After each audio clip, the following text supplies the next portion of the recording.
Let me tell you something, baby. This is the American Dream, Dusty Rhodes, and you're listening to the Slam Fam Wrestling Network. Welcome to the family, if you will.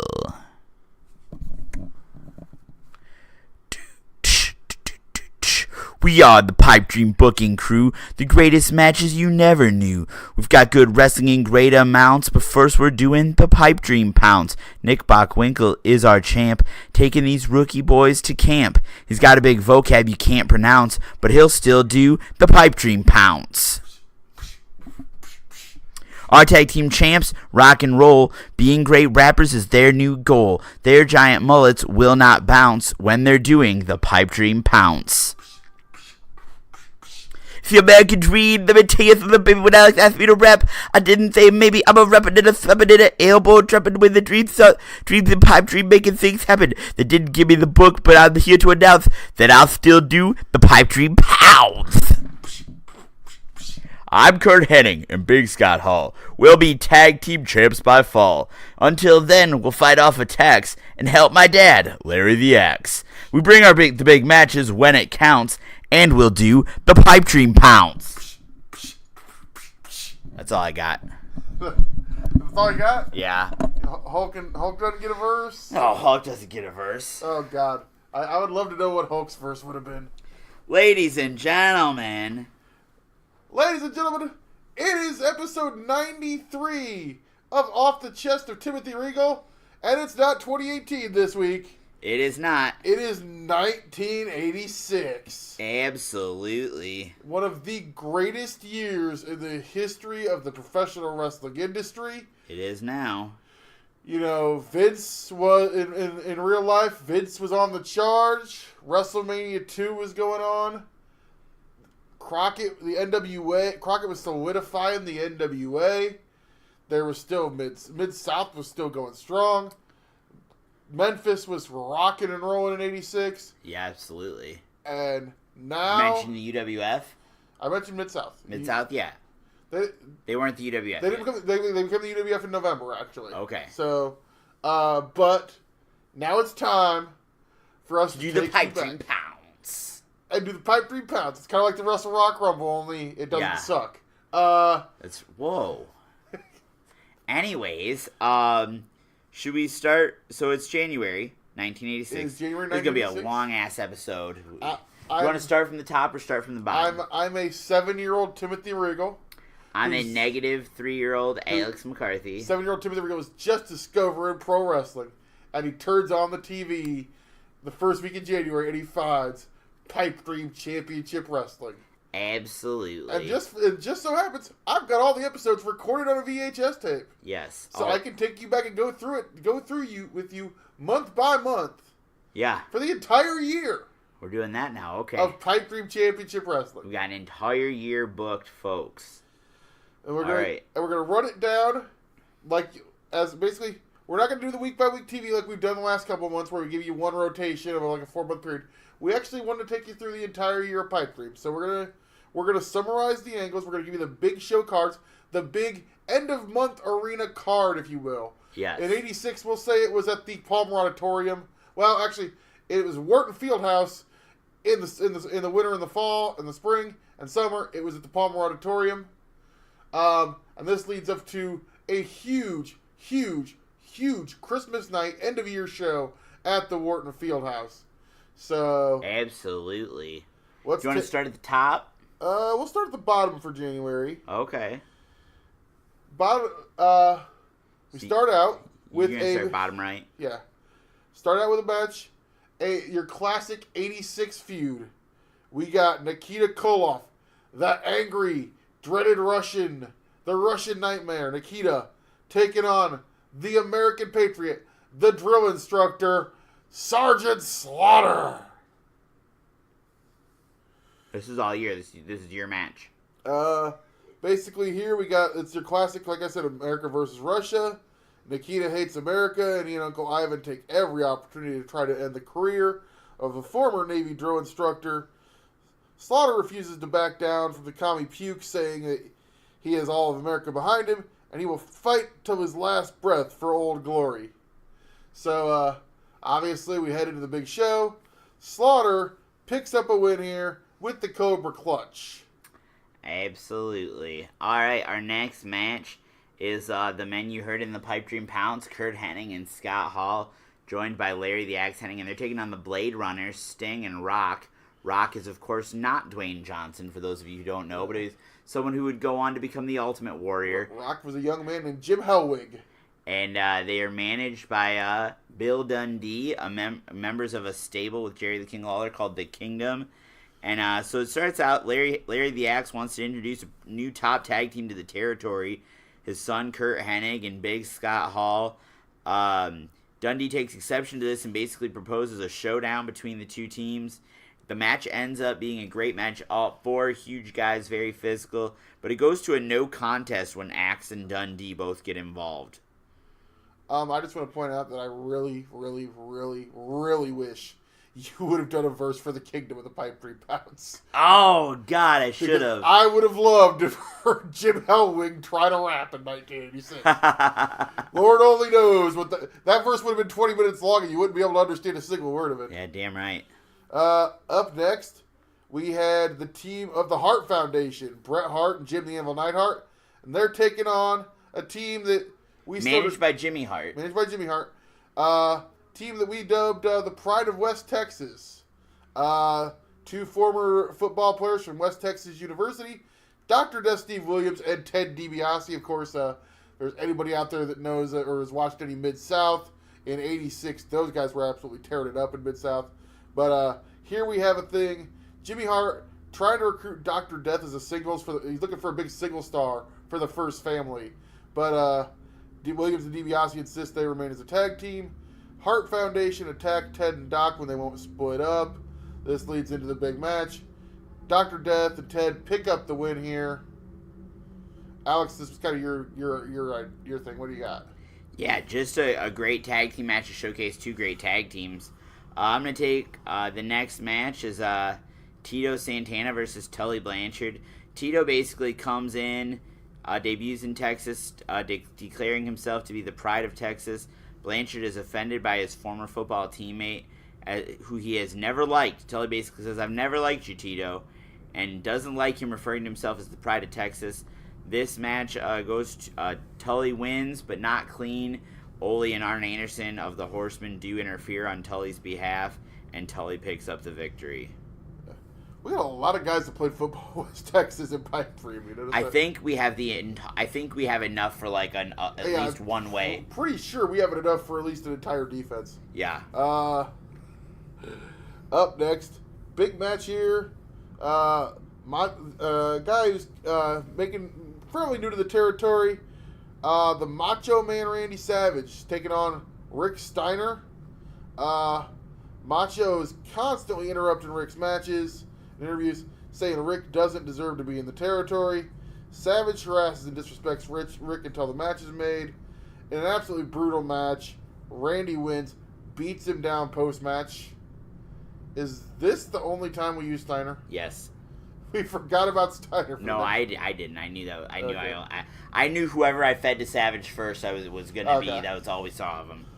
Up next, we have Hulk Hogan, Magnum TA, and the American Dream, Dusty Rhodes. What a team! Take it, absolutely. Team Babyface 86. They could have run for president. Hogan Rhodes, I think, would have won in 86. I'll take Hogan and Rhodes for president in 2018.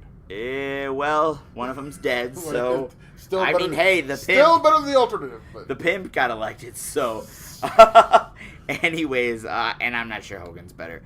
Taking on the team of the Fabulous Freebirds, Michael P.S. Hayes, Terry Gordy, and Buddy Roberts. Basically starts out, Hogan has his sights set on the world title. Michael Hayes continues to call him out. The Freebirds jump Hogan. Dusty and Magnum make the save. Hogan can never get his hands on Michael Hayes every time he gets the chance. The six-man finally happens. Terry Gordy pins Magnum while Hogan is focused on beating up Hayes on the floor and is not paying attention to what's going on with the rest of his team. Freebirds is getting a win there. Up next, we have the Von Erichs, Kerry, Kevin, and Mike taking on a stable, the Legion of Doom. Absolutely. Led by Precious Paul Ellering, Hawk, Animal and Jake the Snake Roberts. This stable actually borrows from a stable that was around in 85 in Georgia. Yeah. But we brought them here to 86 because we want to get all three guys, put them together. It was a short-lived stable, but if you go back and watch any of their promos together, they were great. But here we got the Von Erichs want to be six-man tag team champions. We have six-man tag team champions in Pipe Dream 86. Absolutely. Which are the belts are currently held by the Legion of Doom. So, Von Erichs want to be six-man champions. LOD will do whatever it takes to keep the titles. And in this match, LOD, in a very close match, they do retain the six-man tag team titles. Absolutely. Up next for the television title, we have the champion. I didn't realize when we got to the end that he was the champion coming into 86. Ricky the Dragon Steamboat defending against Jerry the King Lawler. Basically, Jerry the King Lawler is fairly new to the territory, bringing in a stable called the Kingdom with the Blade Runners and Bill Dundee. He has their eyes set on gold. They want to win a championship.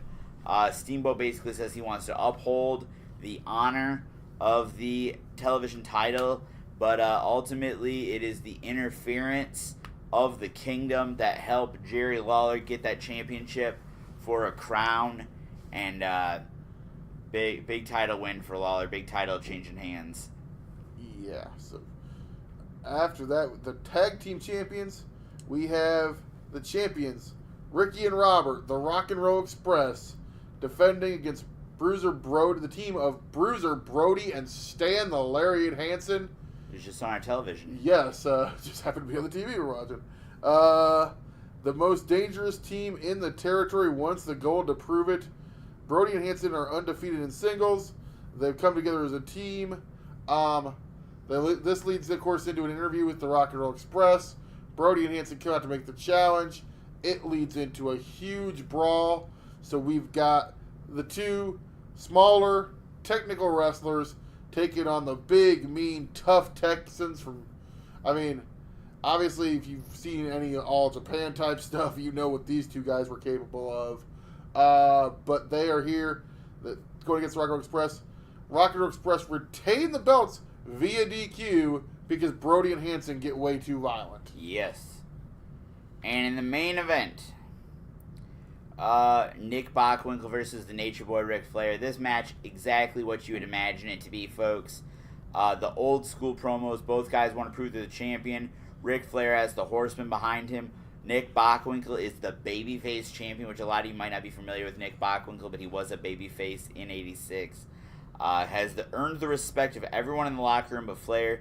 Simply put, Flair wants to be the champion again, and Nick Bockwinkel picks up the victory to retain the title. Regal, I'm looking at the clock. We're at about 13 minutes. If every month takes 13 minutes, we are going to. We gotta get through this. Yes, we gotta start going a little faster. I think we're gonna get. We're gonna take we're in February. Take you into February. And you start with. And starting at the bottom of the card, opening match, we got Nikita Koloff with Ivan and Nikolai Volkov. Nikolai here with the Russians in Pipe Dream 86, and he's going to be taking on the eighth wonder of the world, Andre the Giant. Nikita's so angry over losing to Slaughter and losing to the pride of Mother Russia, he becomes so desperate to prove Russian superiority that he calls out the eighth wonder of the world. Andre's been taking time off, doing some other things, accepts the match and says he doesn't care for the way the Russians look down on the fans and look down on America, and he thinks Nikita looks down on him. Andre, of course, wins this match clean, pretty decisively. It's Andre, but that's about it. Anyways, up next, six-man tag action, the Pride of West Texas. Tito Santana, Dr. Death, Steve Williams, and Ted DiBiase take on Tully Blanchard and the Andersons. Santana basically says he is tired of the Horsemen using the numbers game to get the advantage and recruits Ted and Doc to help even the odds. The Pride of West Texas goes over clean. However, the Hart Foundation jumps Williams and DiBiase after the match. After that, we got Kurt Hennig with Hall and with Big Scott Hall and Larry the Axe in his corner, taking on Bill Dundee with the Blade Runner. Kurt says his dad is retired and no one should put their hands on him. Kurt can't focus on the match because he is so focused on Dundee. Hall says the only way Kurt will see things clearly is if he fights Dundee one-on-one. Bill Dundee gets a win after the Blade Runners interfere in the match. So, big win there for the Kingdom. Absolutely. And if you would have asked me at the end of this, or when we finished, if I had thought that Bill Dundee won a single match in the year 1986, I probably would have said no, not in a singles. But he did pick up a win over Kurt Hennig. Up next, the six-man tag titles were defended as the Legion of Doom took on the Guerreros, Mondo, Hector, and Chavo. The Guerreros are one of the wrestling's top families and some of the most celebrated athletes in Mexico, and they come to challenge for the six-man title, saying they don't care how big the LOD are. The power of family can overcome all. But they were wrong, and the LOD picked up the win in a pretty decisive victory, obviously getting that big heel stable over. Up next, the TV title rematch from the month before. Jerry King takes on Ricky the Dragon Steamboat. Lawler demands on television that the championship be melted down and made into a new crown. Yes, he wants the television title melted and molded into a crown. Steamboat says this is so disrespectful and steals the title before Lawler can deface it. Lawler has Steamboat arrested. Lawler will only defend the title against Steamboat at the show if Ricky agrees to spend 30 nights in jail. If he loses, Ricky agrees, and in the match, the Kingdom interfere. Jerry gets the pin, and Ricky the Dragon Steamboat is heading to jail for 1 month.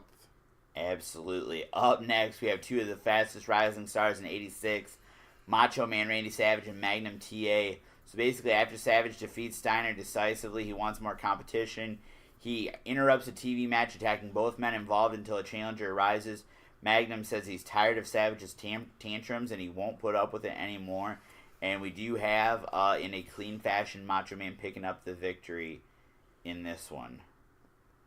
After that, we get The Rock. Okay, I'm going to lead through. The Rock Express are the most over tag team in the territory. They're the champions. But onto the scene comes a new team that has been building for some time. In come the Midnight Rockers, Sean and Marty. They love to wrestle and they love to party. Sean and Marty are in their own words faster, stronger, younger, better looking than Ricky and Robert. Ricky and Robert don't take well to this and confront the Midnight Rockers during an interview. Leads into an old school brawl all over the studio. Match is made for the World Tag Team Championships. Dirty finish. Ref takes a bump. The Midnight Rockers get a cheap win. They win the tag team titles over the Rocker Express and your new tag team champions, the Midnight Rockers. So one thing that we're doing in the month of February is a partnership with New Japan Pro Wrestling, which allows a match between Ric Flair and Antonio Inoki to happen. Basically, what happened is Flair is furious that he was stood up by Nick Bockwinkel. He wanted another shot at Bockwinkel. And when he finds out that Bockwinkel is going to be taking on a different competitor, he refuses to not have a match, so he makes a challenge to New Japan as well and takes on Antonio Inoki. And Antonio Inoki picks up the win over the Nature Boy Ric Flair. After that, we get another match in that series. Nick Bockwinkel takes on Tatsumi the Dragon Fujinami. Lance Russell actually announced that Inoki and Fujinami were going to be the original match. Bockwinkel says if he's truly a world champion, he wants to take on an international challenger. Bockwinkel petitions for the match. The coin flip was had. Fujinami won the coin flip. So here we have a world title match between Fujinami and Bockwinkel. Bockwinkel retains and picks up the win here. Good, solid victory, and that would have been an amazing match, dude. Absolutely. Main event in a steel cage match. Hulk Hogan and Magnum TA one-on-one. No, not Magnum. Sorry, Michael P. Geez, sorry, I was looking down. Sorry, Michael P.S. Hayes. Basically, Hayes has been evading Hogan for 2 months now. Hogan wants Cage Hayes alone, and the only way to do it is in a cage. Hogan picks up the victory. Hogan must posing all the way up the ramp. While this is after Hogan poses, the Freebirds, first of all, the Freebirds try to interfere. Magnum TA comes out to even up the odds. Is your favorite wrestler, isn't it? They attack Magnum. Hogan is already gone. He has already gone up the ramp celebrating to the crowd. Dusty has to come down to make the save for Magnum. A little bit of tension here. Yeah, it's a good show in February. Now we're on to March. Taking you into March. So on the TV following the February arena show, the Russians jumped Andre the Giant. It's announced the following week Andre is injured and has returned to France. The next week, the Russians come out to gloat. They get informed that they are taking on a new team from Japan known as the Machines. In the final week, we get a video previewing the Machines, showing Big Machine and Super Machine training. Then at the end of the video, we get a glimpse of a man called the Giant Machine. And of course, on the show, very decisively, the big mass machines from Japan pick up the victory over the Russians. Absolutely. In the next match on our March show, another six-man tag as Big Scott Hall teams up with Kurt Hennig and Larry the Axe Hennig to take on Bill Dundee and the Blade Runners. So what sets this up is Kurt Hennig has been incensed ever since Bill Dundee and the Blade Runners put their hands on his father. He wants to make them pay for what they've done. Larry finally tells Kurt that he's got one last fight left in him, and he wants to fight his own battles against Dundee and the Blade Runners. Hall stands united with the father and son, ready to take down the Kingdom. And in this match, Hall and the Hennigs pick up the win clean when Larry pins Bill Dundee. After that, we get a match. Arn and Tully are going to take on a new team. Vignettes play and hyping the debut of these international sensations. Davey Boy Smith and the British Bulldog and Dynamite Kid, the British Bulldogs. After about 3 weeks, Arn and Tully say they're tired of hearing about this new act. They're sure they will not measure up to the abilities of the Four Horsemen, and Arn and Tully vow to take them out. This match actually goes 20 minutes, ends in a time limit draw. Just absolutely hard-hitting. Would have been an excellent technical match. Absolutely. Up next, we have a match between the Nature Boy Ric Flair and Sergeant Slaughter in a singles. Basically, what happens here is Ric Flair has been on a losing streak in '86, they say in March. He has not won a singles match at an arena show all year. One person who has been particularly critical of Flair is Sergeant Slaughter. He said he was disappointed when Flair lost to Antonio Inoki. He wanted him to represent the USA better. Flair says Sarge has no business criticizing the Nature Boy, and if he wants to make him pay for it, he's going to make him pay for it when he gets his first win of 1986. And the match actually results in Flair losing his cool and getting himself disqualified. So Sergeant Slaughter picks up the win by DQ against the Nature Boy. Kind of see where that's going. After that, we got a tag team match. The Hart Foundation, the Anvil, and Bret Hart taking on Kerry and Kevin Von Erich. Kerry and Kevin come back from a tour of Japan looking to prove that they're one of the top tag teams in wrestling, saying they represent the Hearts and Prides of Dallas. The Hart Foundation take up the challenge and say that they're going to prove the superiority of Canadian athletes can defeat the Prides of Texas. And the match goes on. In the match, the Hart Foundation get the win after a megaphone shot to the back of the head of Kevin. So the Hart Foundation picking up the victory here. Absolutely. Up next to the six-man tag team titles, we have the Pride of West Texas, Tito Santana, Dr. Death, Steve Williams, and Ted DiBiase taking on the Legion of Doom. The Pride of West Texas have earned a shot at the most dominant trio in the promotion. A series of singles matches saw all three members of the Pride of West Texas victorious, and now it's going to be curious to see how they fare against the dominant trio. So basically, the Horsemen interfere, attacking the Pride. LOD watches and looks a bit annoyed. They enter the ring and attack the Horsemen, turning babyface. So the Pride wins by DQ. LOD keeps the six-man titles, but we got LOD turning babyface. Yeah, LOD going to be turning babyface here, but after that TV title match, got Jerry Lawler taking on Magnum TA. Jerry Lawler brags about putting Ricky Steamboat in jail for the last month. He says there's no one that can beat him. Magnum TA says after the drama with Hogan and Dusty, he wants to focus on his singles career. Challenges Lawler. Kingdom jumps Magnum, and then Lawler agrees. Lawler wins the match by interference from the Kingdom. After the match, all of a sudden, you hear a siren. Out of the back of the venue, a cop car pulls up. Out of the cop car comes Ricky the Dragon Steamboat, wearing, prison-issue jeans, shoes. He's got a white tank top on. Obviously, he hasn't shaved. He looks a little bit disheveled. Steamboat comes through the crowd, beats the holy hell out of Lawler the second he gets out of jail. Yes. Up next, we have a bit of an interesting match as the Macho Man Randy Savage takes on Vern Gagne. Savage says there's nothing left to do but hand him a world title shot after his victories. Nick Bockwinkel is nowhere to be found. The announcers basically say he's been sent on loan to Japan. So Savage has been interrupting enhancement matches, calling out Bockwinkel. Finally, Vern Gagne says he is tired of the way Savage has been acting, and he wants to teach him some respect. Savage wins the match clean, and Vern Gagne gets taken out on a stretcher after a post-match beatdown. I was going to say, we didn't get the final word from the former champ Vern. Yeah, we didn't. Hey, I'm going to do this next one so you can do the one after that. Okay. Up next in singles action, we have Shawn Michaels with Marty Jannetty versus Ricky Morton with Robert Gibson. What an amazing match this would have been. The bad blood between these two teams has continued after the Midnight Rockers stole the titles from the Express last month. The feud continues as the Midnights openly mock the Express, calling them old news and washed up.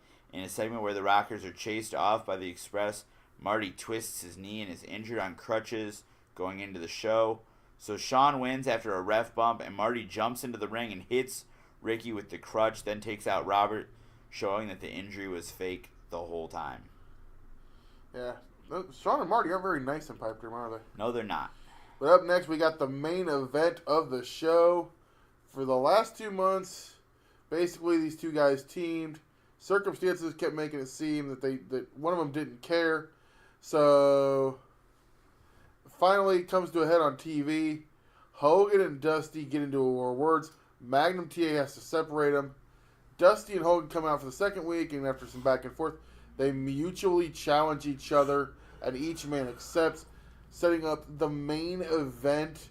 Hulk Hogan gonna step into the ring with the American Dream, Dusty Rhodes. This would be a huge main event in '86. In the last TV leading up to the event, Bill Dundee opens the show saying he has a contract with Dusty and Hogan that they'd already signed as a team, and he fills it in with the names of Sting and Rock the Blade Runners. During the match, Hogan and Dusty don't get along. At the end of the match, chaos ensues, resulting in a double DQ. Hogan and Dusty clear the ring. Both men stare each other down as the show goes to black. During the match of the show, Hogan wins clean, looks deposed and pander, but the crowd is more concerned with Dusty's condition. Absolutely. Also, it's announced after this show that Randy Savage has been suspended after his attack on Vern Gagne, the way he treated Vern Gagne. As well as he should. Absolutely. So up next, the next show, we've got a big opening tag team match. Kurt Hennig and Scott Hall versus the Midnight Express, Condrey and Eaton with Jim Cornette and Big Bubba Rogers. The Midnight Express have been wrestling on TV for months, but say that they've been overlooked for some time, want a chance to prove it. Cornette calls out the Hennigs and Hall, saying that the Express will take out Hennig and Hall and then send Axe back to his retirement home in Minneapolis, but Hennig and Hall pick up the win clean. After that, we get a 6-man tag. Dusty and the teaming up with the British Bulldogs to take on the Russians here. The Russians are livid after losing to the Machines in a 6-man last month and say they will fight anyone in the world. The Russians call out the recently debuted team of Davey Boy Smith and the Dynamite Kid and tell them to go find a partner. The Bulldogs don't just find any partner, they find the American Dream. Dusty and the Bulldogs win this match. But after the match, Dusty gets jumped by Bruiser Brody and Stan Hansen. Absolutely. Dusty gets busted open. Obviously, we got another big issue going on there. Alex, you want to go ahead and take the next match? Absolutely. Bret Hart with Jimmy Hart versus Kerry Von Erich. The war between the Hart Foundation and the Von Erich family continues here. Bret is known as the premier fighter of the foundation. Kerry calls him out for this singles match and says he'll prove he's a superior wrestler when there's no one else around to help him, and hit him in the back of the head with a megaphone. Basically, Bret picks up this win clean over Kerry, somewhat surprisingly. Yeah. After that, we get a no DQ match. Ric Flair says he can't believe he lost to Sergeant Slaughter and demands another match. Sarge says he wants to get the win by pinfall or submission. The DQ win didn't prove anything and wants a no DQ match. The match is granted. In the match, Ole Anderson tries to come to ringside and interfere, but the interference backfires and Flair gets pinned by Sergeant Slaughter. Absolutely. The next match is for the television title. Jerry the King Lawler says that everyone wants to see him get in the ring with Ricky. They say he wants to give everyone what they want. They want him to fight Ricky. He's going to fight Ricky. He signed a contract for a match against Ricky. So on this, I believe, April show, Jerry the King Lawler is going to get in the ring with Ricky Morton. So everybody wanted him to fight Steamboat. He instead accepts the challenge of Morton, and Lawler gets to win with a handful of tights. That would have been the most Lawler promo ever, too. Yeah. You want me to fight Ricky? I want to fight Ricky. I want to fight Ricky Morton. After that, since Ricky Morton is fighting Jerry, Ricky Steamboat says he's gonna take out his aggressions on members of the Kingdom. The King's already doing anything to duck the challenge of Ricky Steamboat. So he stands Sting and Blade Runner Rock to try to slay the dragon. To turn the tide, even the odds, Steamboat turns to an old friend, gets Magnum TA to be his partner, and we got the Blade Runners taking on Ricky Steamboat and Magnum TA. The match, Ricky Steamboat and Magnum TA get the clean win. Ricky hits the crossbody off the top onto Rock for the 1-2-3, and Ricky gets a big statement victory over members of the Kingdom. Absolutely. Up next is the 6-man tag titles. Got the LOD defending. So the LOD are beginning to show a new attitude and getting the cheers from the fans. This doesn't sit well with the Freebirds as Hayes, Gordy, and Roberts accuse the LOD of going soft. The LOD retaliate by saying the birds have bitten off more than they can chew, and they're going to get pulverized by LOD. And that's exactly what happens as LOD picks up the clean victory over the Freebirds. Yeah. After that, we got a match that, man, this would have been awesome. Tito Santana taking on Arn Anderson, with Tully Blanchard getting a shot at the world title this month. Spoiler for the main event. Tito is looking for a fight with any member of the Horsemen that he says he doesn't care who it is. Arn says if Tito wants to fight, the Horsemen aren't hard to find, and Tito better be careful what he asks for because the Horsemen will give it to him. Tito picks up the victory here, flying forearm after an excellent match. Tito getting on a little bit of a roll, and obviously he's looking for Tully. Absolutely. Up next for the tag team titles, the Midnight Rockers, Sean and Marty. They love to wrestle and they love to party. Defending against DiBiase and Williams. DiBiase and Williams have been on a roll over the last few months. They've ran through every single tag team they have went up against. The Midnight Rockers are still mocking the Rock and Roll Express when they get the news that they'll have to defend the tag titles against the new number one contenders of DiBiase and Williams. Ultimately, DiBiase and Williams get the win by countout when the Midnight Rockers basically realize they've bitten off more than they can chew, but they do keep their tag team titles. Then we get the main event of this show. Nick Bockwinkel is going to defend the title against Tully Blanchard. Bockwinkel comes back, says he's disgusted by the actions of Randy Savage. He wants Savage, but Savage is suspended. Tully volunteers to accept Bockwinkel's challenge because he believes the World Championship belongs to the Four Horsemen, and he wants to be the guy. Match is accepted. Excellent match, but it ends in a countout. Savage, who comes through the crowd out of nowhere. Bockwinkel gets hit with a cowboy boot behind the ref's back. Tully gets a countout victory. Savage jumps the rail and attacks Bockwinkel here as we end the show. That was April, and now we go. The weather's getting warmer. We're switching over to Palmer Auditorium for the summer months. We're going to May. And here we go, opening match. We have Ted DiBiase and Dr. Death Steve Williams issue an open challenge to any team in the territory, and it is answered by Nikita and Ivan Koloff.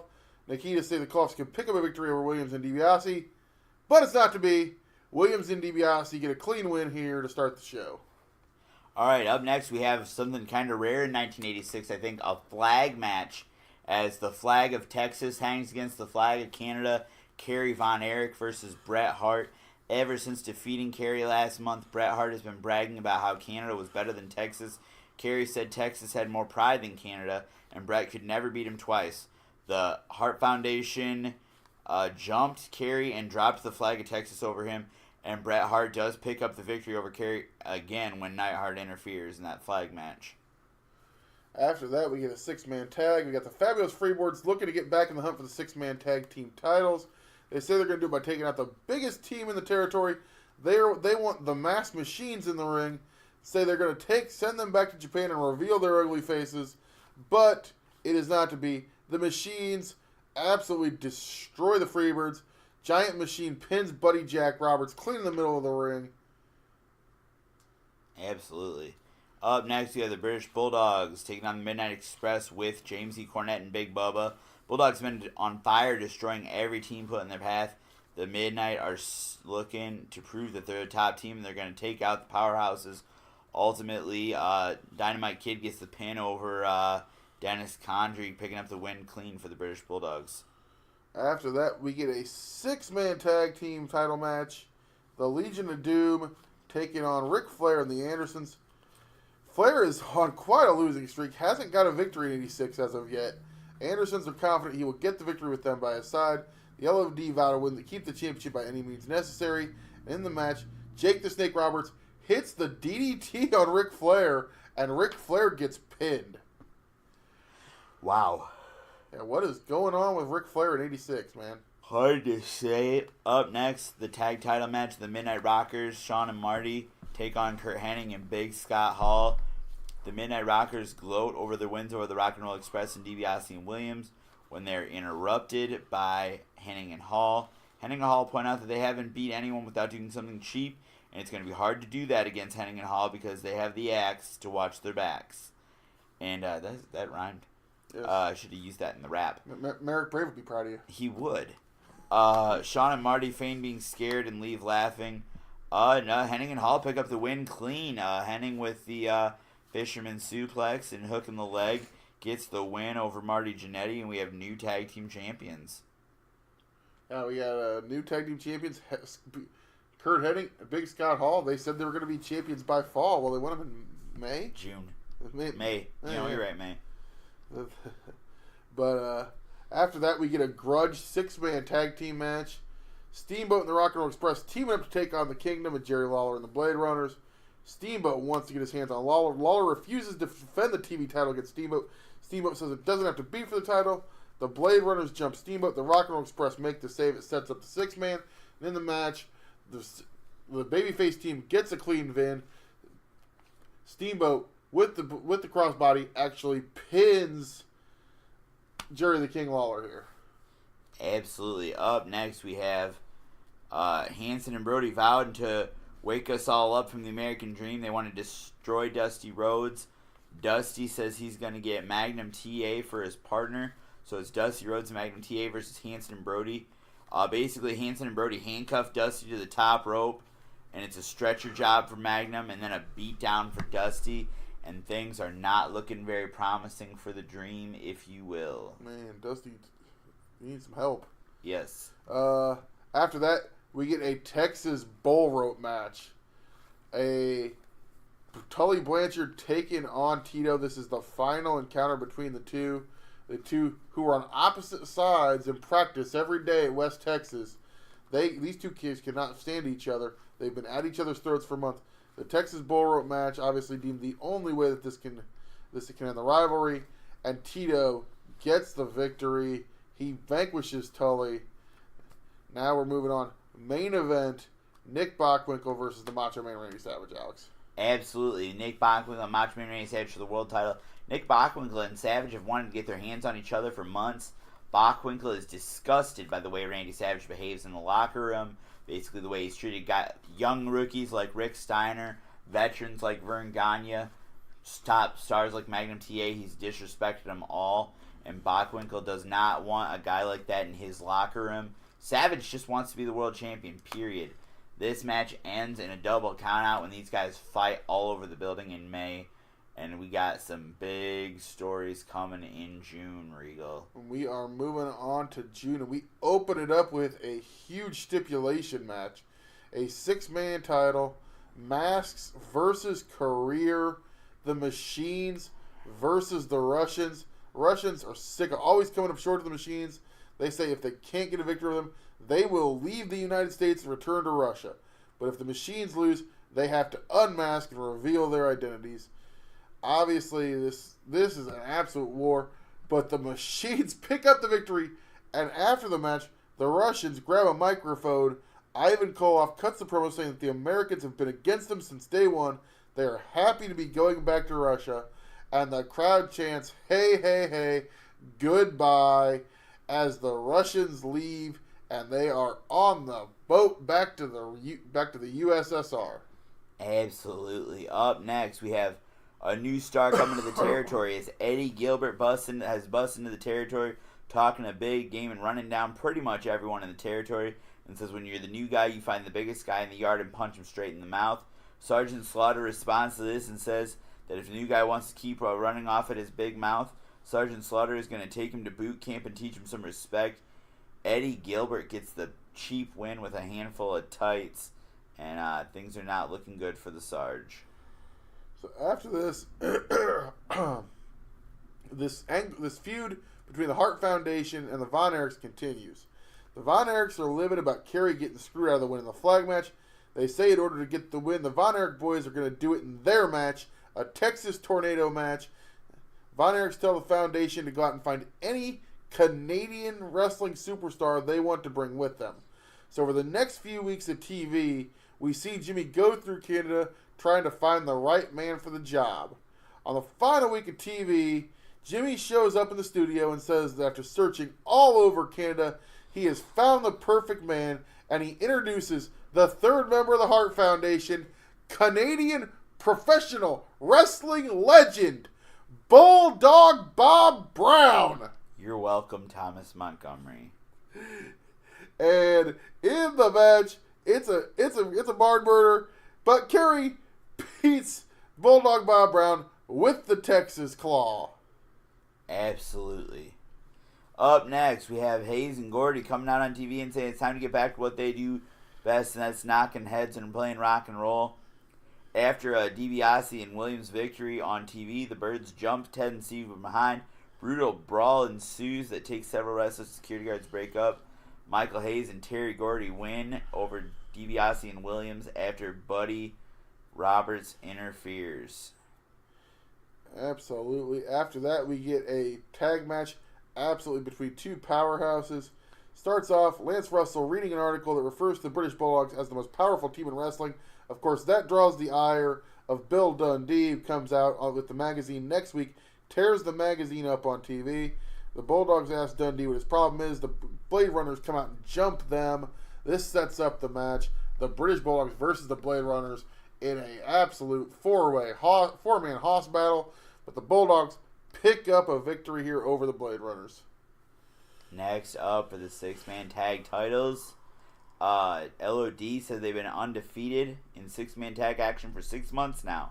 Tully Blanchard says they may have beaten Ric Flair, but they cannot beat him. Tully must beat Jake to earn the match. Tully beats him with a handful of tights. So it's Tully Blanchard and the Andersons against the LOD. Tully pins Jake after a slingshot suplex, while the Andersons have the Road Warriors distracted winners, and the new six-man tag team champions, Tully Blanchard and the Andersons. And what does this say to Ric Flair, who could not get the job done and has not gotten the job done yet in 1986? So after that, so we forgot to mention that on TV, Magnum TA got taken out by Bruiser Brody and Stan Hansen. No, that happened. They got taken out on a stretcher last month. Oh, taken out a stretcher last month. Okay. You skipped? Confused.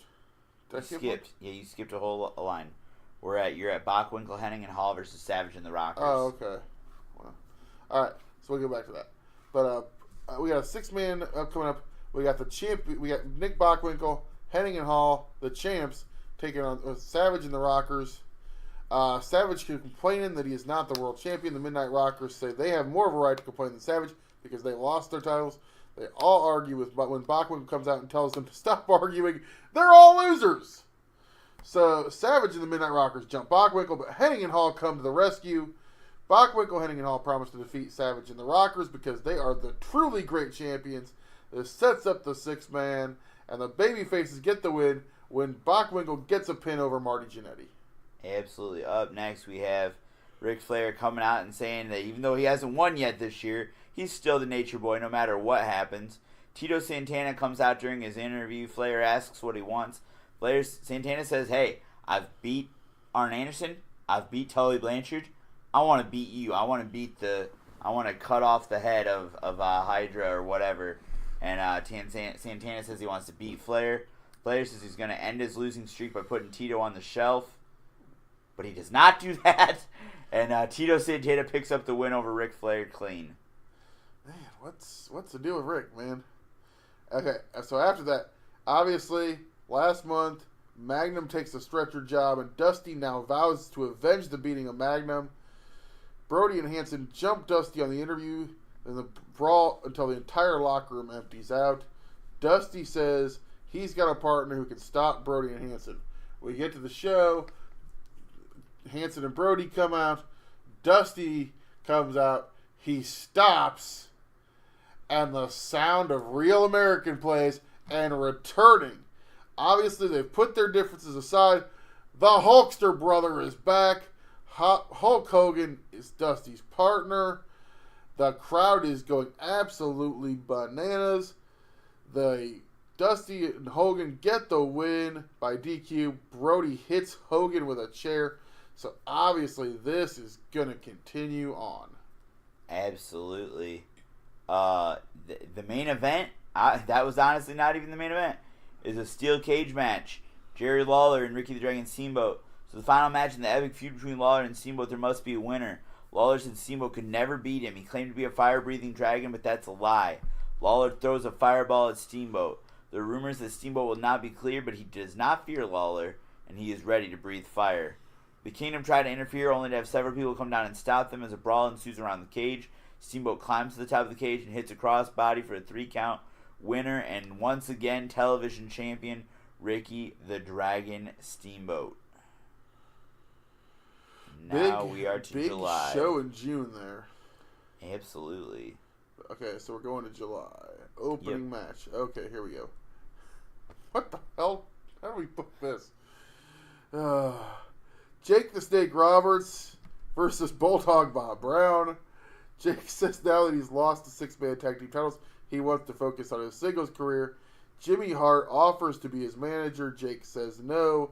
Bulldog Bob Brown says Hart is the best manager and Jake will regret turning him down. Jake destroys Bulldog Bob Brown and Jimmy Hart fires Bulldog.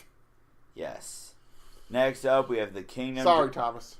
Jerry the King. Oh, Bulldog Bob Brown's not done. Oh, he's not? No, we got one more match. Okay. I believe. All right, the Kingdom, Jerry the King Lawler, and the Blade Runners versus the Von Erichs. Lawler vows to rebuild the Kingdom. He has a target in mind, and he's going to destroy it. Mike and Kevin Von Erich pick up a tag team win when they're jumped by the Blade Runners. Lawler and Dundee grab Kerry so he can not avenge his brothers.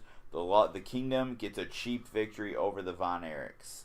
After that, we get a TV title. We got Ricky the Dragon Steamboat versus Bret Hart. Ricky vows to be a fighting champion. He issues an open challenge. Bret says the only reason he isn't tag team champion is because the Von Erichs injured his partner. He says he's the greatest wrestler in the history of Canada. Steamboat says he doesn't like the company Bret chooses to keep, but he will face him one-on-one. In the match, Ricky wins clean with a top rope crossbody. Great match. Ricky picks up the victory. All right, up next we have Eddie Gilbert and Sergeant Slaughter continuing their feud. In a rematch from last month, Sergeant Slaughter challenges Eddie Gilbert to another match, saying that Eddie had to get dirty to get a win, but if Gilbert wants to fight dirty, the Sergeant can fight dirty too. Match ends in a double DQ after both men use chairs and continue to brawl until security separates them. After that, we got the British Bulldogs taking on Arn and Ole Anderson. The Bulldogs say they're the most powerful and best team in the territory after defeating the Blade Runners. The Andersons come in and say they beg to differ. There's only one way to settle this. We go to the match. The Bulldogs pick up the victory. The Bulldogs are on a roll here. Absolutely. Next up, the pride of West Texas, Tito Santana, Ted DiBiase, and Dr. Death Steve Williams versus the fabulous Freebirds. The Freebirds could not beat DiBiase and Williams in a fair fight. DiBiase and Williams turn to their friend Tito Santana to make it even. Tito says he's been beaten a lot beating a lot of people in the territory, and he has his eyes set on championship gold, but he'll never turn down his friends when they are in need. The pride of West Texas picks up the victory when Michael hits Tito with a boot. Up next, we have probably one of my favorite matches of the entire year. Yes. We have Brody and Stan Hansen immediately crash the set after they lose to Hulk and Dusty. They scream, they flip things over, they yell, they trash the place. They yell that this isn't over. They want a match.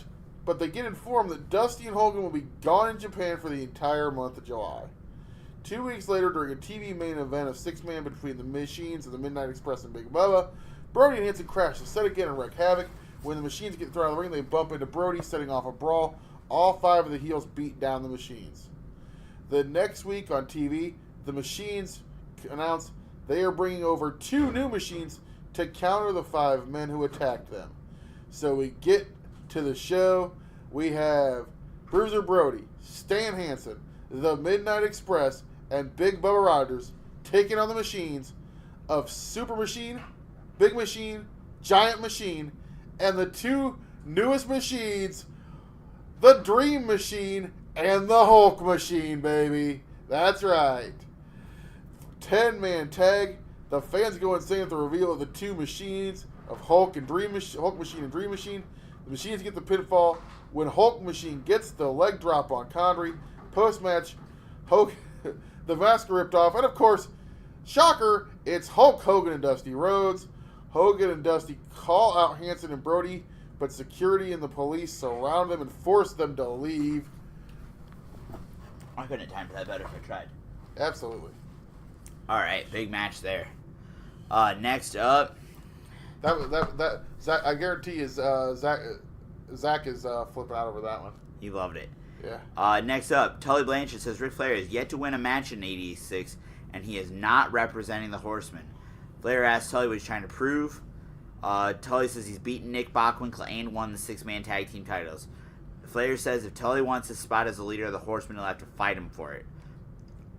Arn stops, tries to stop Flair from using a chair, but accidentally hits him with it while Ole distracts the referee, and Tully gets the victory over Ric Flair, and the losing streak continues.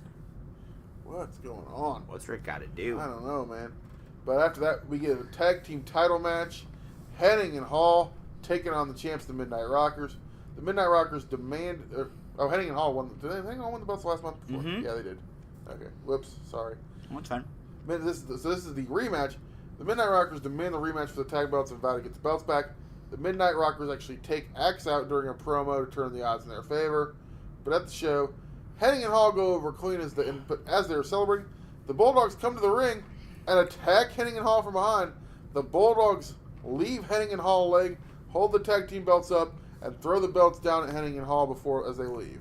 So obviously Hennig and Hall we retain, but the Bulldogs turn on them, beat them down, leave them laying. The Bulldogs want a shot at the tag team titles. Absolutely. In the main event, Randy Savage says he has unfinished business with Nick Bockwinkel. Savage says he'll put any other potential contender on the shelf in order to put his hands on Bockwinkel.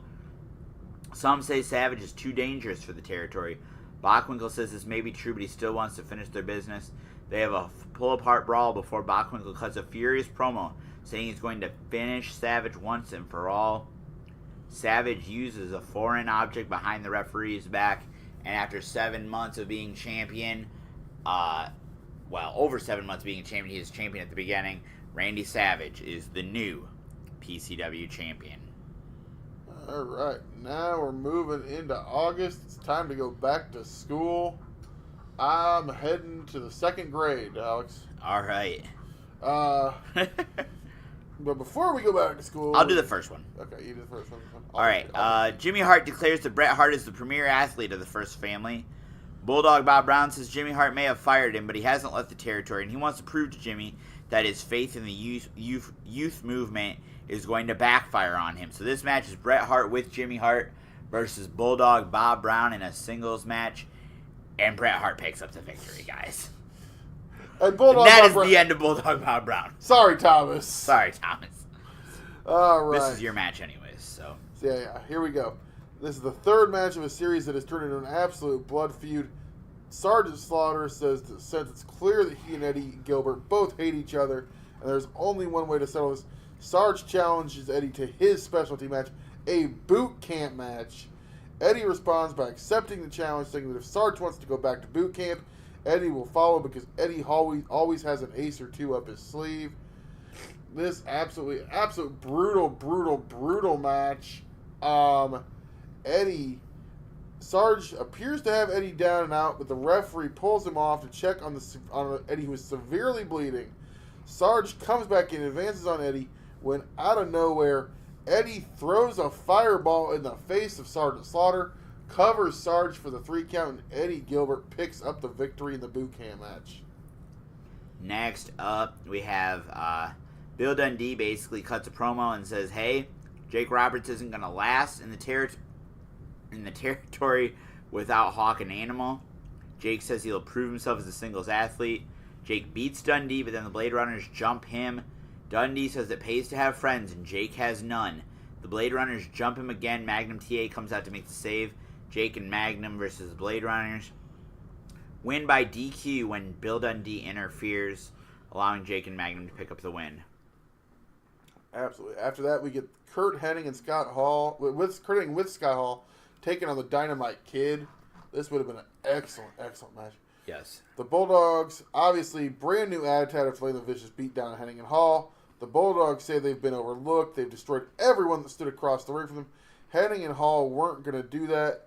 Just like every other team, they would have ducked the Bulldogs, so the Bulldogs took matters into their own hands.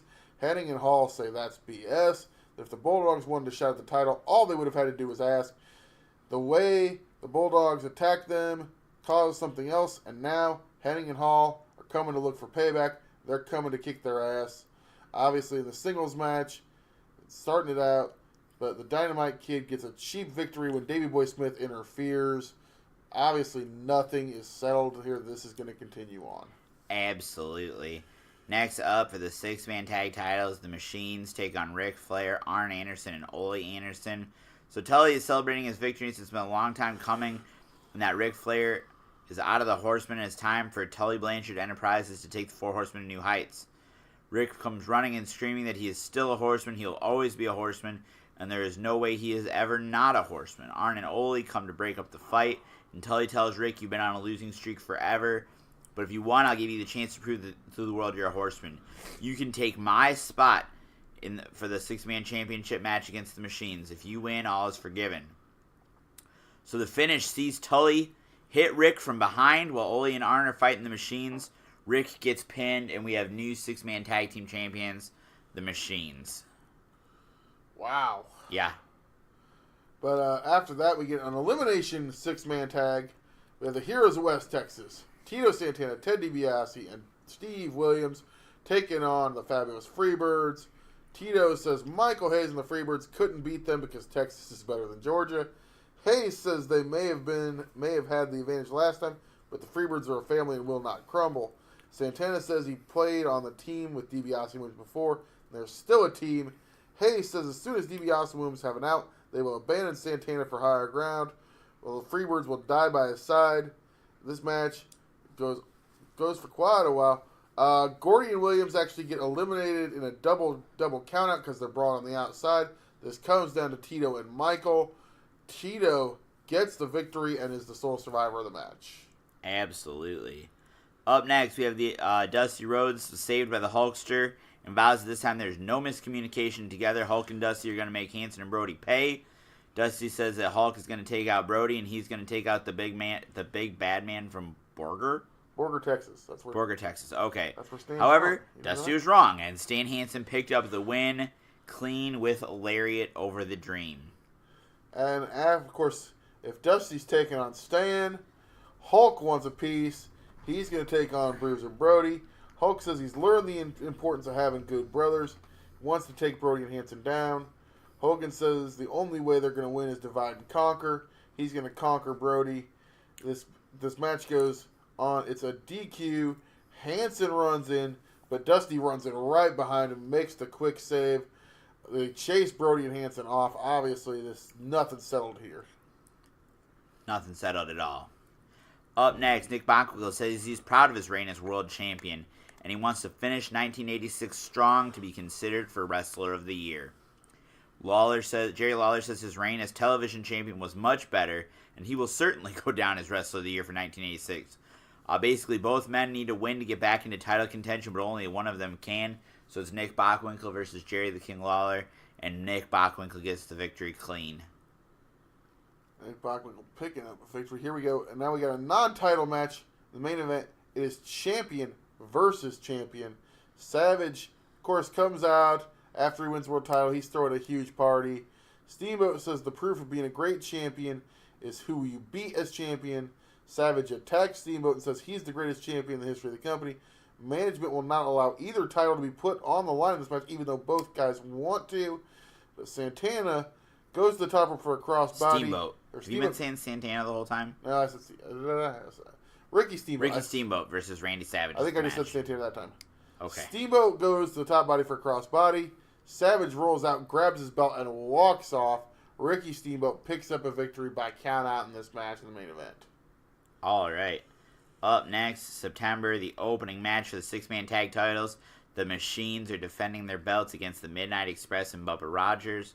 Jim Cornette comes on TV and says the last time they faced the Machines, the only reason they lost was that the Machines brought in 2 ringers that the Express weren't prepared for. And there is no way those masked freaks can take out the best 3-man team in wrestling in a fair fight. But he's wrong. The Machines win clean by pinning Dennis Condrey. Post-match, Big Bubba and the Giant Machine have a stare-down. After that, we get Ted DiBiase taking on Bret Hart. DiBiase says his partner Steve Williams has unfinished business in the territory of Terry Gordy, but DiBiase still wants a fight. Bret Hart comes out and says that no, not everybody can become a big single star like he did. DiBiase says Hart is a very talented second-generation star just like him, but he'll never get anywhere with a weasel like Jimmy Hart. Bret attacks DiBiase, setting up the match. This match, great match. Bret gets a count out when Jimmy Hart holds DiBiase's legs from under the ring. Absolutely. Up next, we have Tito Santana versus Michael Hayes. When Michael's idea for a tag team match against DiBiase as William is thrown out, he assumes he's getting out of wrestling the Big Show. Tito Santana says he wants to have a match at the Big Show and issues an open challenge. Michael Hayes says Buddy Roberts will beat Tito all over the building. Buddy tries to jump Tito during the interview, but Tito takes him out. Hayes then attacks Tito with a chair. Buddy alleges that Tito broke his arm, and Michael says he will stand in Buddy's place.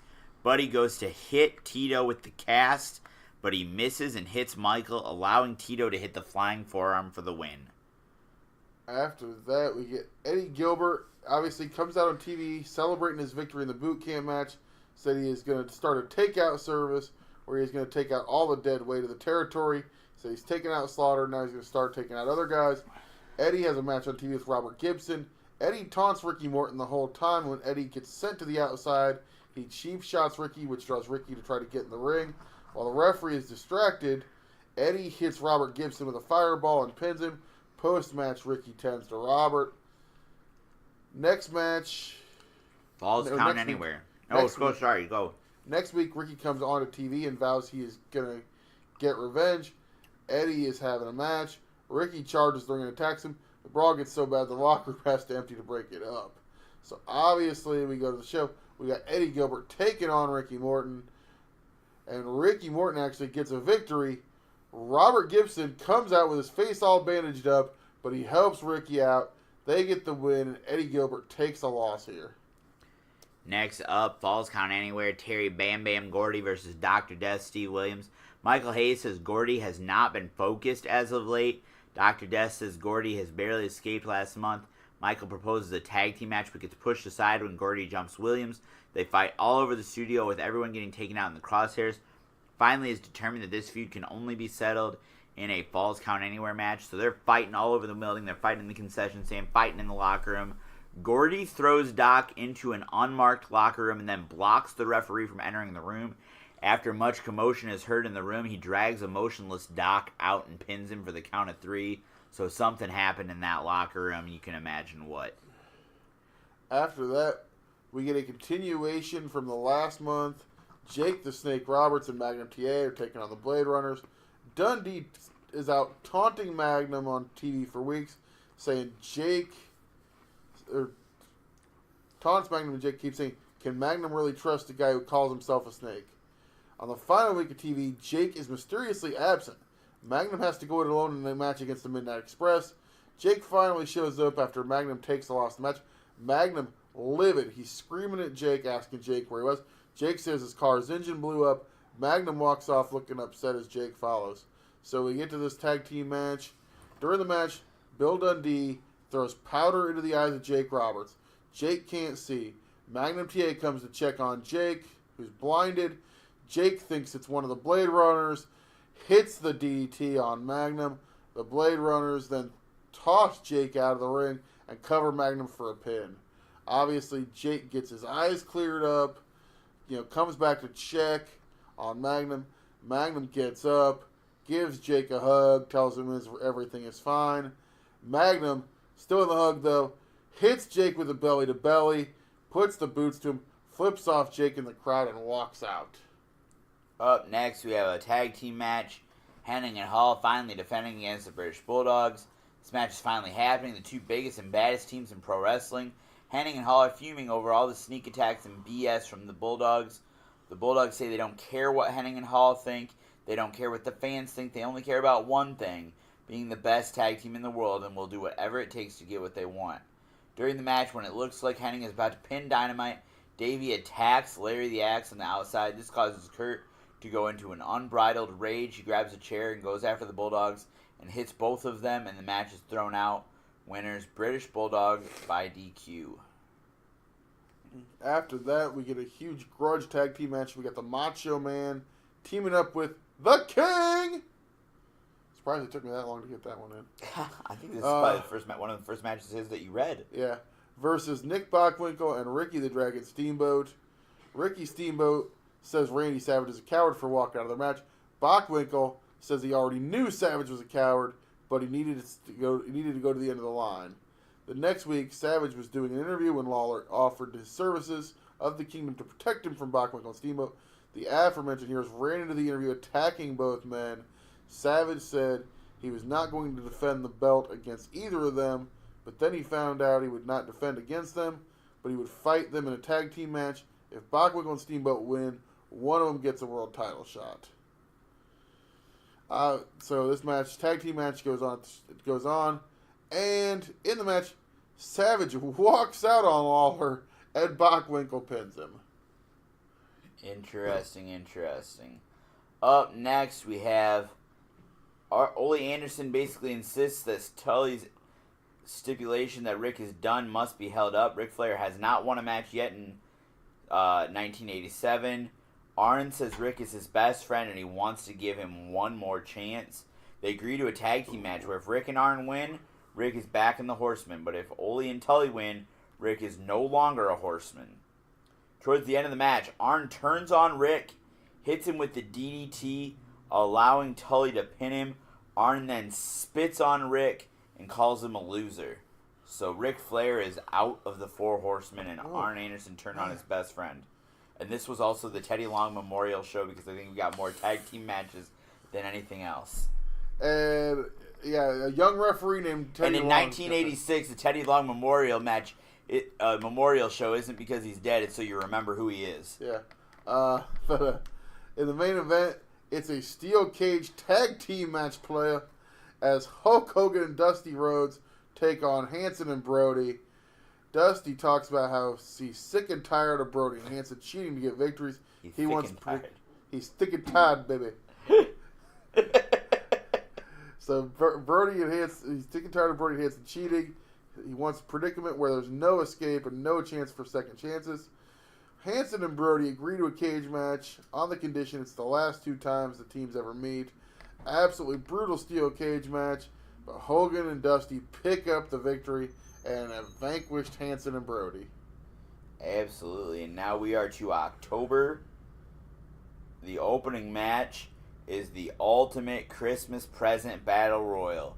The winner of this match gets to pick his spot for the Christmas night show. And Jimmy Hart vows that he's going to lead Bret Hart to victory. Tito Santana says he wants a shot at Randy Savage. Michael Hayes and Buddy Roberts vow to win the match. Lots of other people in this match. Big battle royal. I believe the Blade Runners are in here. I believe lots of other people in here. Ultimately, Tito Santana wins and announces that on Christmas night he will challenge the Macho Man, Randy Savage, for the World Championship. After that, we get Tully Blanchard as the leader of the new leader of the Four Horsemen, Tully Blanchard, saying he is going to prove that he is the biggest, he's the best, he should be the leader by challenging one of the biggest and most indestructible men, Hulk Hogan. Hulk Hogan versus Tully Blanchard. Hulk gets the win by a countout when Tully's in trouble. Arn and Only pull Tully out of the fight, so Hogan wins via countout. Roll Tide. Absolutely. Up next, we have the Giant Machine versus Big Bubba Rogers. We set this one up last month.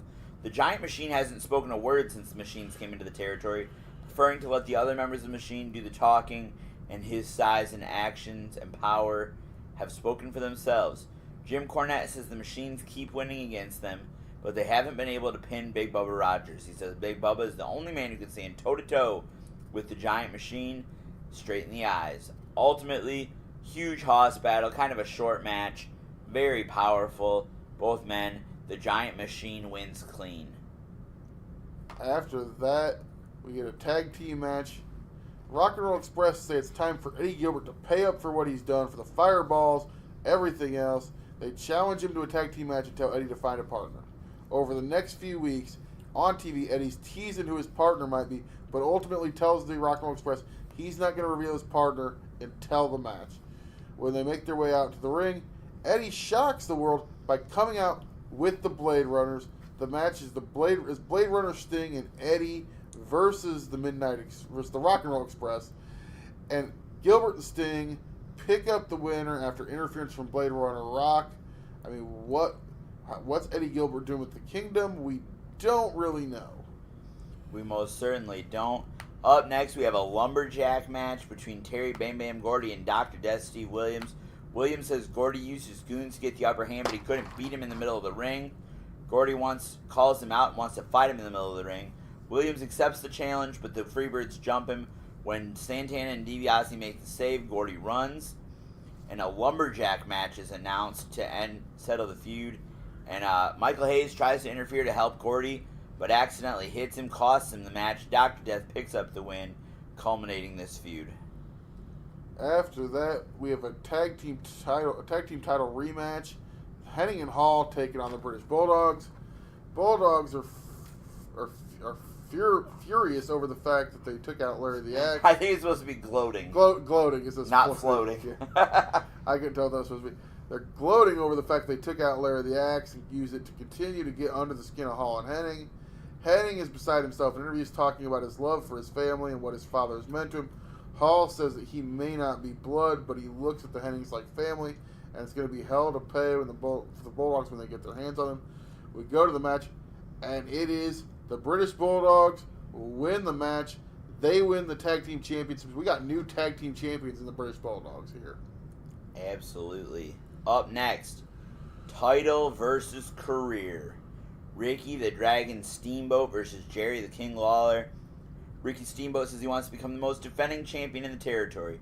He wants to defend against the greatest number of unique challengers, so he doesn't want to defend against the same people twice. Jerry Lawler believes he's owed a rematch for his championship. Steamboat says Lawler has had enough chances. Lawler says he'll put his career up against the last title shot, so they agree it's title versus career.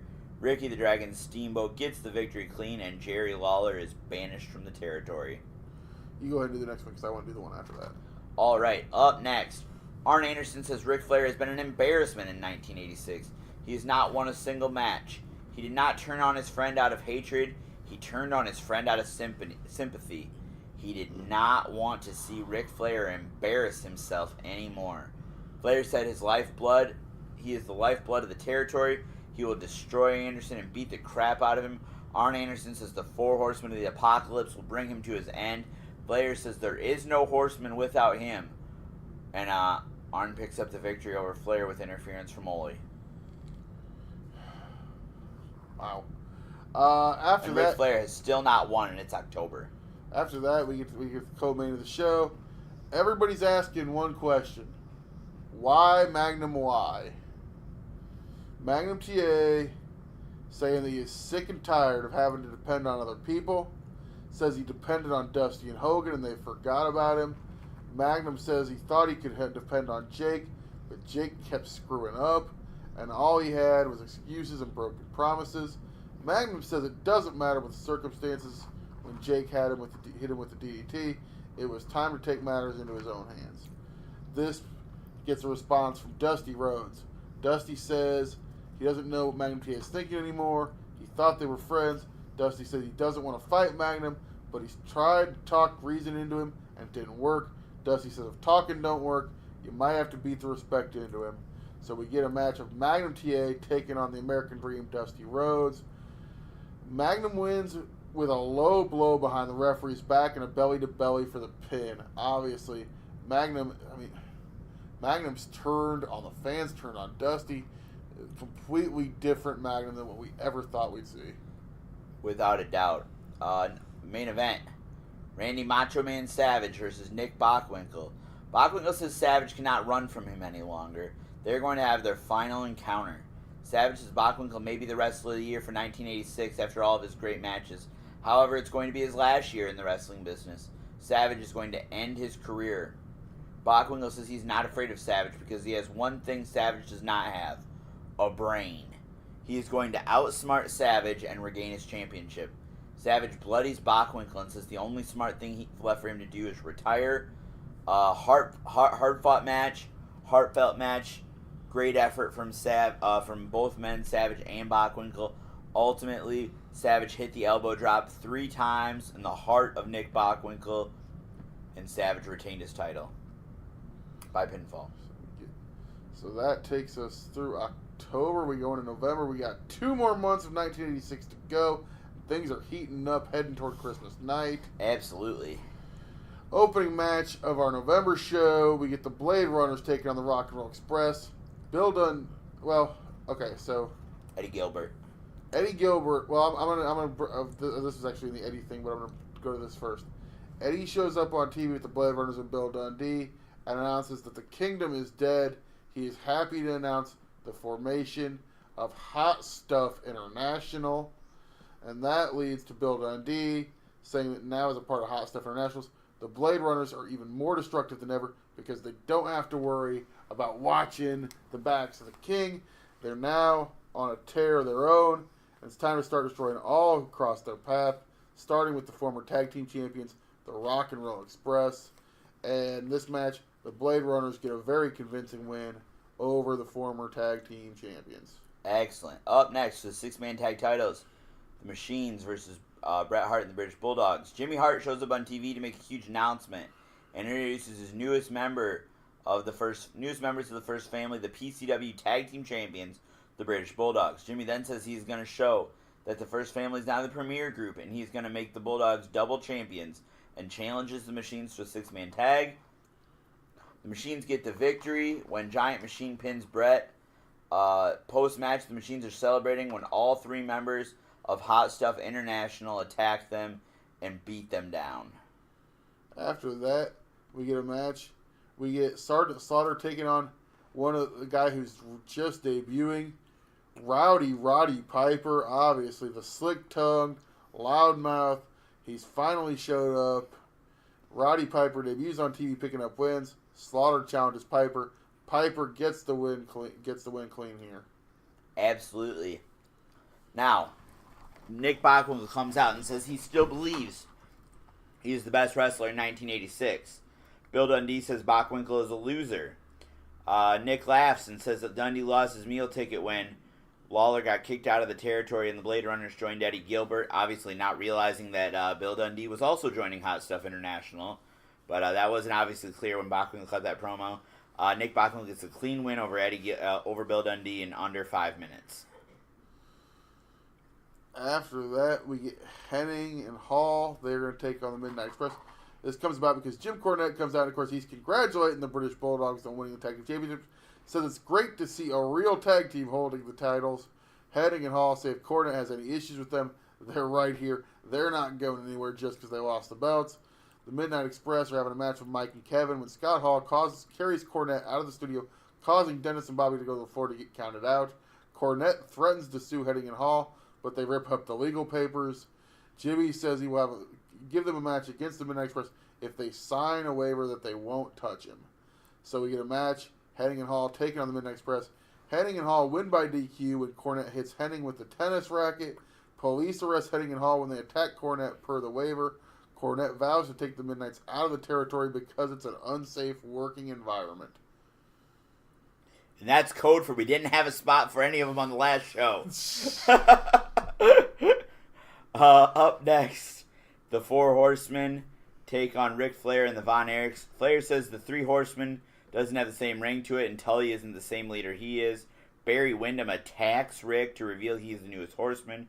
Tully says Rick is alone and no one wants to help him. Flair says he has 3 partners, the Von Erichs. Bear in this 8-man tag, the Von Erichs and Flair make a valiant effort, but Barry pins Rick after hitting him with an international object. You want to go ahead and do the next one because I want to do the one after that. Sure. So we got Dusty and Hogan against the Freebirds. Hold on. Okay. Dusty and Hogan are on a roll as a tag team since coming back together and making rumblings about challenging for the tag team championships. Michael and the Birds say, hold on a minute. They also want a shot at the tag titles, and they are going to take out Dusty and Hogan to prove it. Michael says he can out-talk and outsmart Dusty, and that Bam Bam can outpower Hogan. They also got Buddy Jack Roberts as an X Factor. Dusty and Hogan win clean when they hit the bionic elbow and leg drop on Gordy. And Hulk cuts off Michael with a big boot as Dusty gets the pin. Okay, so now we go to our next thing. On the TV following the October show, Magnum TA squashes an enhancement talent in seconds. He's interviewed by Jim Ross. Jim Ross asks why he hit Dusty Rhodes with a low blow and why he is acting the way he is. Magnum responds, says it doesn't matter to him what anyone thinks, and he doesn't need anyone's help. Dusty stuck his nose where it didn't belong, and Jake Roberts hasn't been seen since he hit him with a belly-to-belly. Obviously, Magnum is just continuing on. What the? Keep going. Next week, after another squash, Magnum yells into the camera that Jake is gone and he's never going back. Then we get to the final week of TV before the show. Magnum gets another win. As he's heading out of the arena, somebody jumps the rail and attacks Magnum. It's Jake. Jake is back. Jake beats Magnum all the way around the arena and into the ring. Jake goes for a DDT, but Magnum slips out of it and gets away. So we get to the match. Finally, Jake Roberts versus Magnum TA. Jake gets the win after the referee catches Magnum with a blatant low blow when Jake goes for the DDT. Magnum tries to beat down Jake. Jake recovers, hits the short arm clothesline, goes for the DDT, but Magnum once again slides out and gets away. All right, up next we have the television title match. Ricky the Dragon Steamboat defending against Hot Stuff Eddie Gilbert. So we got Eddie Gilbert shows up on TV. I already heard that part. Go to the second one. We already know it. Well, I'm just going to reiterate that Eddie Gilbert shows up on TV with the Blade Runners and Bill Dundee to announce that the Kingdom is dead, but happy to announce the formation of Hot Stuff International. Eddie says he's been on a roll since he debuted, noting that he hasn't taken a single loss and wants a shot at Ricky Steamboat in the TV title. Ricky says he is a fighting champion. He doesn't care how many guys Hot Stuff International brings to the fight. He brings the heart of a dragon. Ricky wins by DQ when the Blade Runners interfere. As Hot Stuff International goes to beat down Ricky, the Machines make the save and chase off Hot Stuff International. You want to go ahead and do the main? I can. Go ahead. All right. Ted DiBiase and Steve Williams throw a party to congratulate Tito for winning the Christmas Present Battle Royal. Savage says not only is Tito going to get his ass kicked, he's also not the pride of West Texas. Tito, Ted, and Doc come to protest Savage's claim when they are jumped by Brody and Hansen, causing a pull-apart brawl. Tito says he wants to get his hands on Brody, Hansen, and Savage. Savage says Brody and Hansen are his insurance policies to ensure Tito never gets his title shot, and he will make them pay handsomely to make sure he keeps his title. Ref gets distracted when Savage waffles Tito with the ring bell, allowing them to win. And now we are to our last month. This went a lot faster than I thought it would, honestly. We're going to the last month. It's December. Obviously, it's 1986. Back in the day, something that we kind of lost, but it's Christmas night. Back in the day, in the old school days of wrestling, you'd open your presents. You'd have your Christmas dinner. You'd have your ham and all that. Then you'd head to the arena for the big year-ending show. And here we go, folks, with opening contest. We got a thing. For weeks, there's been promos and videos of a new superstar coming to the territory. A young blue-chip athlete. A former football player with a lot of allocades. the total package, Lex Luger. Shouldn't that be accolades? It's an inside joke. Okay. Thomas will get it. Inside jokes aren't funny, but keep going. Allocades. The Freebirds come on TV after losing to Hogan and Dusty, saying it doesn't matter what happened. They're still standing. They're going to be the new welcome. They're the welcoming committee around here. The next week, Lex makes his studio debut for an interview. Interview gets interrupted by the Freebirds.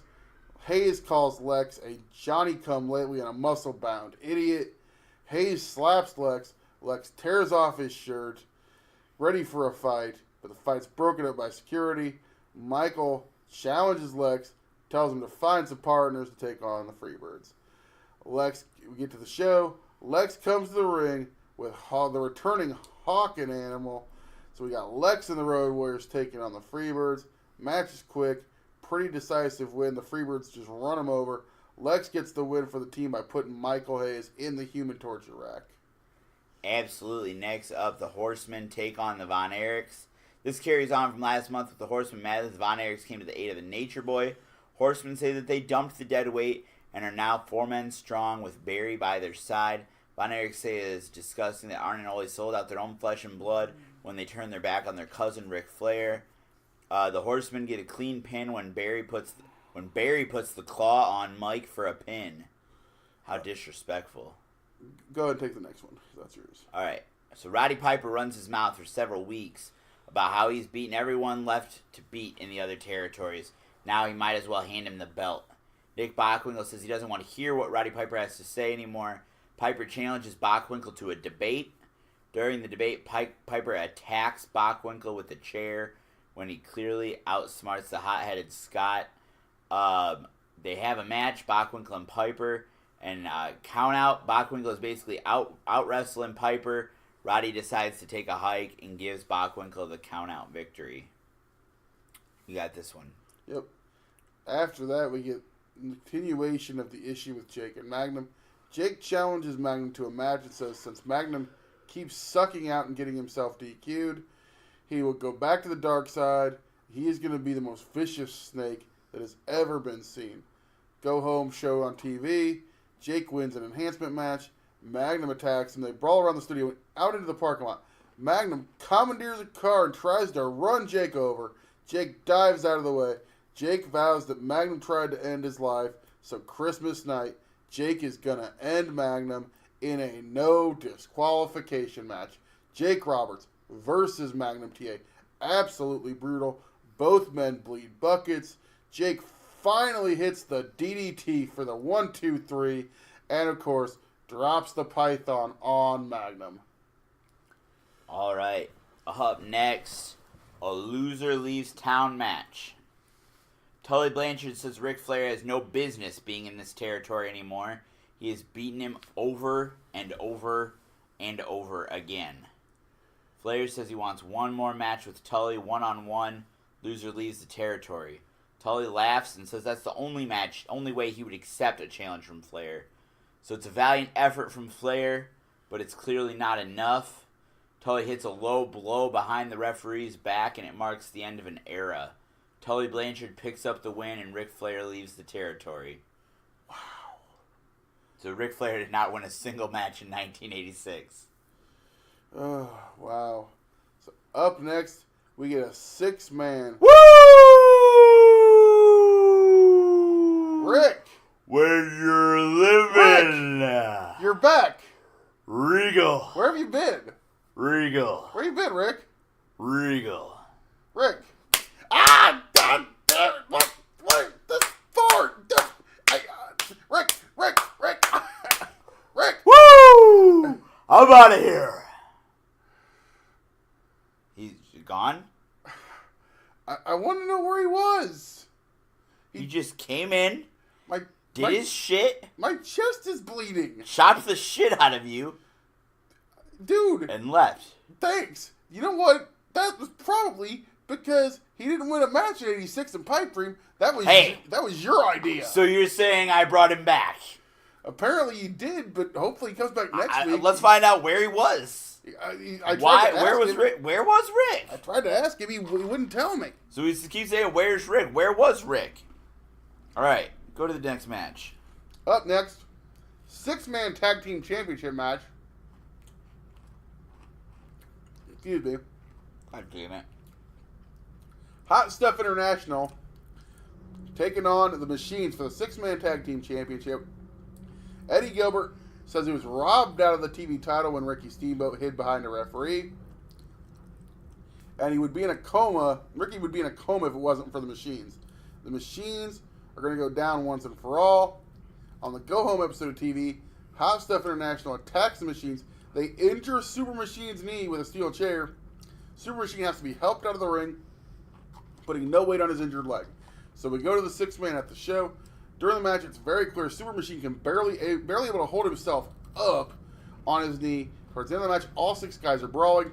Eddie Gilbert takes out the knee of Super Machine from behind and applies a figure 4.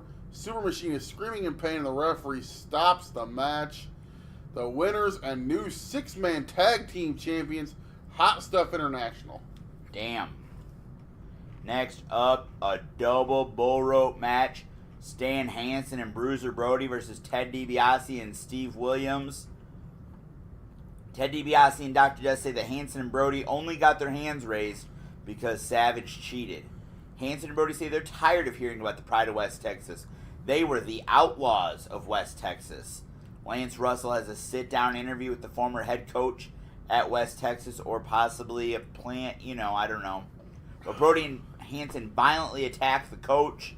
DiBiase and Williams make the save.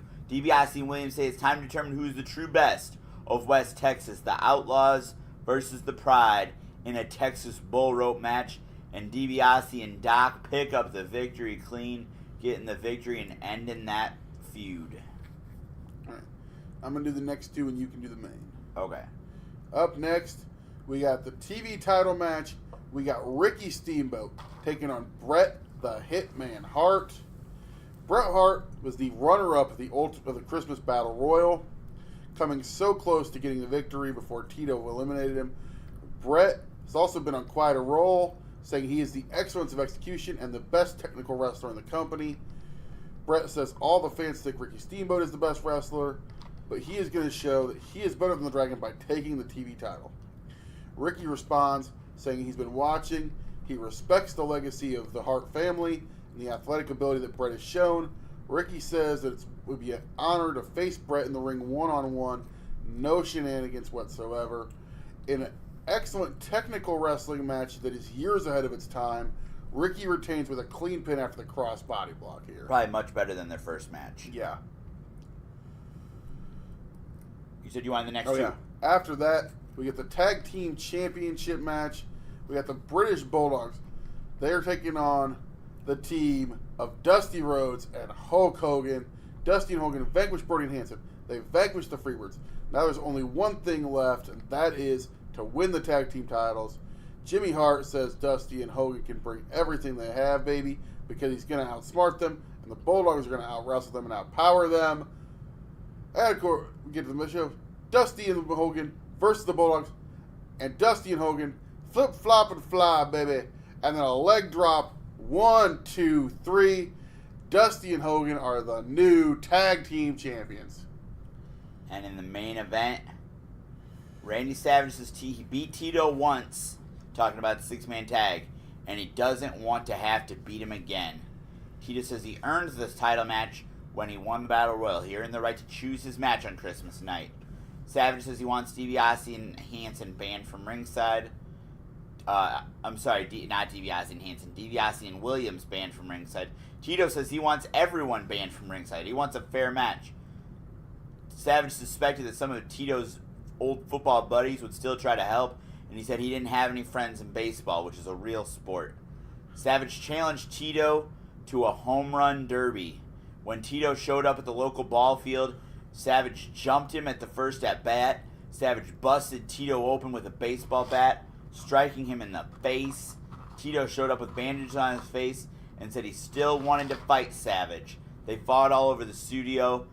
This match finally happens. It is a bloody, bloody, bloody war. They both get busted open. Savage, goes for the elbow drop, misses. Tito goes off the ropes, flying forearm, takes Savage down. Small package. 1, 2, 3, and 1986 ends with a new world champion, Tito Santana. Woo! Woo! We did it. Well, there it is, folks. 1 year of 1986. One of my favorite, probably my top 3 or 4 years of professional wrestling. Thanks everybody that voted for this one and finally gave me what I wanted. Yeah, finally gave what you wanted. And I think we did a pretty good job. Will you say honestly this was probably the most engaged I've ever been doing? Definitely the most engaged you've ever been doing a pipe dream. A lot of times also, I think one of the shortest pipe dreams. It's only 1:35. Yeah, we move really fast. So, some people probably will be listening to this podcast at half speed. That's probably not a bad idea. No. Hey, tell you what I'll do for PayPal me $1 at alexmc7489@gmail.com, and I will send you the link to our booking sheet, and you can see what we did. You don't even have to PayPal us. Yes, you do. No, you don't. Regal. I'm not asking our fans to pay us. Everybody has a Patreon. God damn it, I finally tried to make money on this shit. I asked for $1. I'm not asking for $10 a month. I was going to split it with you, but now fuck yourself. Okay, how about this? If you want to donate us money, you can PayPal us. If you don't want to donate us money, all you got to do, hit us up on the Twitter, and we'll send you the link to our booking sheets so you can check them out. I'm so pissed off at you. I love our fans. If they want to send us money, hey, I'd be more than happy to accept it. But I'm just trying to make some money off of something that I work very hard on. You don't work very hard on this. I worked very hard on this. On this. This is the hardest you've... I honestly probably... You worked harder on this one goddamn podcast than you've ever worked in the previous 92 episodes combined. That is not true, but absolutely true. I honestly think I could argue I did more work on this booking for Pipe Dream than you did. I don't know if I'd go that far. Boys. Yes. Play nice. Hey, Margaret, do you want us? I tried to make some goddamn money, and he's trying to take food off our table. Margaret, I'm just asking. Do you want us to redo this whole thing so you can hear it? Because you weren't here. I'm perfectly fine. She's gonna listen. She's waiting to hit that download button. She's waiting to hit that download button. She loves it. You know she loves it when we sit here and fantasy book like nerds. Especially old wrestling. Yeah. Look, we got some old wrestling. This is before you were born, honey. It's not before I was born. I was a year old. Oh, okay. It's 1990. I think that's his way of trying to say you're very young and beautiful. By the way, we're recording this. Actually, you're going to hear this. It's too late on Tuesday when this thing is posted because we're recording on Tuesday night. Congratulations to Alex and Margaret. 3 years ago, these two kids went on their 2 years ago. 2 years ago. 2 years? Yeah. I thought it was 3. We moved fast. Yeah, you did. These two went on their first date, and if it wasn't for that, we might not have a podcast network. And I got to spend my fucking 2-year anniversary with my significant other with Regal. Well, it's not your anniversary. It's our anniversary of dating. But when you get married, knowing each other. But when you get, anniversary of the first day we met in person. But when you get married, the anniversary that matters becomes the wedding. I still bought her chocolate. You did. Regal's like, nice. there's chocolate. And a card. And a card. I'm not supposed to eat chocolate. And I gave her some cold medicine, but I took half of it because we're both sick. Yeah, which you probably got from me in the car on the way to SCW because I was sick over the weekend. God damn you. All right, let's fucking take this thing home so you can go home. So we got plugs. Let me tell you something, baby. Dusty, I'm glad you're here. Since Margaret just came in here, I guess I'll plug her too. Dusty, real quick. What do you want? Before we do the plugs, I gotta ask, man. What? Did you talk to Rick? Who? Rick, he was here. He didn't talk to me. I was hoping. Your chest is still, you missed the spot. You got blood on your shirt. I know. Anyway, you got blood on your shirt, damn it, Regal. I was hoping maybe Rick told you where he was. I don't know where he was. He's right there. He's got Rod Simmons in a figure 4. That's Butch Reed, actually. Well, I had a bad angle. Oh, it's dude. I wasn't. Why'd the referee pull it on his hair? I don't know. What the hell? Did Patrick pull it on his hair? Yeah. What the hell? I don't know what that is. What the hell, baby? Dust, what did you think of Pipe Dream? I thought it was terrible. Really? Yeah, all you gotta do, you want book 1986, look at my booking sheet. Well, we You could have just frame by frame, match by match, just replicate 86. I mean, you did really good in 86. Crockett. I love 86 Crockett. I know you do. It's your favorite thing. It's one of my favorite things. Hey, I gotta do the plugs before the fucking tea kettle starts with, because we don't want that on the podcast. Margaret's making some damn tea. All right, Dusty. What'd you think of what we did with you? Terrible. Really? I should have won the world title 17 times. I give you the tag belts. I won the tag belts on the last show. I figured you'd be happy winning with Hogan. Whoa, yeah, I want to share the spotlight with Hulk Hogan. Who'd he ever beat? I'm the second most recognizable athlete in the world, baby. It's Bum Hulk Hogan. Ooh, I get to share the tag team titles with Hulk Hogan. Big whoop. I'm sad that you didn't like it, Dusty. I hated it. It was terrible. All right. Anyways, take us home. Follow me on Twitter at OffTheChestTR. Go ahead and follow Margaret at Bells in a Cell. Go ahead and follow Alex at Word Real Smart Alex. Go ahead and follow Regal at SCW Regal 444. Go ahead and follow the podcast at Slam Fam Wrestling WREST. Go ahead and follow them on Instagram at Slam Fam Wrestling. Maybe Alex will take a picture of his Thanksgiving plate this weekend, put it on Instagram.